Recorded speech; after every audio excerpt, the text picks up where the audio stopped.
در دایره چورابینی‌ها بخشیده به جشن نوروز در ناحیه به نام میر سعید علی حمدانی فستیوال 100 رنگ چکن از نمایش هنری مردمی چکندوزی آغاز گردید.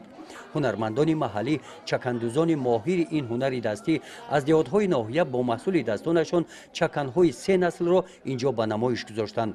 دنیا بیگم جانمدووا را از دهاتی به نام توردیف هنری چکندوزی معروف گردانیده است. چکن من از دوره عروسی مادر من بوده کمی برای عروس شوی 3 تا چکن حرکت شد. چکن قدیمی با پیله‌های رنگ کدگی می‌دوخته و خواست حاضره باشه با رشته‌های تیار بیارد با ایجاد نو موفقی می‌جازد.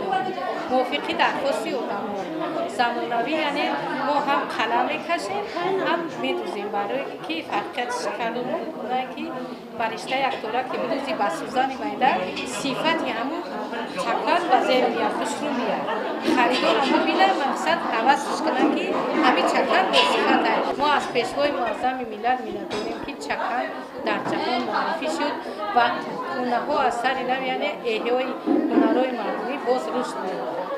در این همایش در این قطار محصول دیگر هنرمندان محلی با نمایش گذاشته شدند.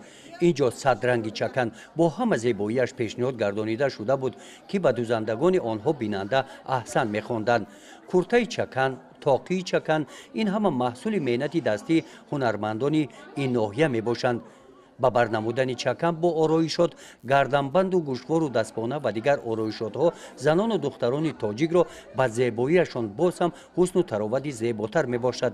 در این همایش این آرایشات ها را هنرمندان محلی ساختند. آنها نمونه محصولات های ساخته خود را در این نمایش پیشنهاد گردانیدند. در قسمت دیگری فستیوال اشتراکچیان فستیوال کودکان مؤسسه‌های تحصیلاتی تا مکتبی و نورسان جوانان از کالج طبی لیسه کسبی تکنیکی دهات‌های ناحیه از روی نامیناسی‌های نمایش لباس کودکانه، نمایش لباس مردانه، ایدانه و لباس‌های رسمی را در صحنه نمایش دادند.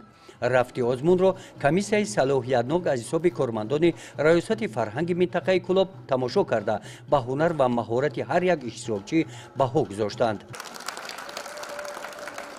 فستیوال 100 رنگ چکن در دایره اجرای امر پرزیدنت جمهوری تاجیکستان در ولایت ختلان با ابتکار شعبه کار با زنان و عائله مقامات اجرایی حاکمیت دولتی ناحیه به نام میر سعید علی حمدانی به راه مانده شده. مقصد از تجلیل آن ترغیب ارزش‌های ملی، عنعنه‌های نک نیاگان، گرامی‌داشت ارزش‌های اصیل فرهنگی، معرفی طرح‌های نوگونه سر و لباس ملی، بلند برداشتن مقام و منزلت هنرهای اجدادی راه اندازی گردیده.